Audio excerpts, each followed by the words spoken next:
هدایت به اینجا هست و ما ای را نمیفهمیم. چطور هدایت را به دست آورده میتونیم؟ آیا کدام روز ما و شما در این مورد فکر کردیم که 32 بار هدایت را میطلبیم و منبع هدایت قرآن کریم است و قرآن کریم را نمیفهمیم؟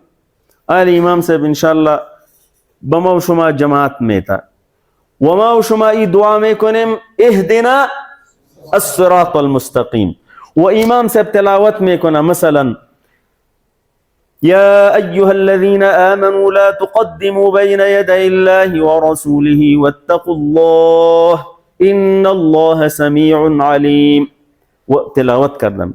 خب ما و شما دعا کردیم، فورا دعای ما و شما قبول شد و الله رب العالمین به زبان امام صاحب چیزی را که آورد و تحفه امو نماز است به ما و شما هدایت شد.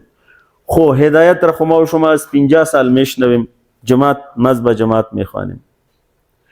کسی از 40 سال میشنوه، کسی در 60 سال میشه در نماز صبح هم میشنوه، در نماز شام هم میشنوه، در نماز خفتن هم میشنوه.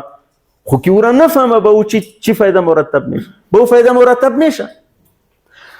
فایده به هدایت وقت مرتب میشه عزیزان گرامیم که وقتی که انسان هدایت را بفهمه، هدایت نامه را بفهمه، به امی خاطر است که تغییری که نمی آیا و یک امت قرآنی به وجود نمی آیا، علتش است که هدایت را می خواهد و راهای هدایت را جستجو نداره.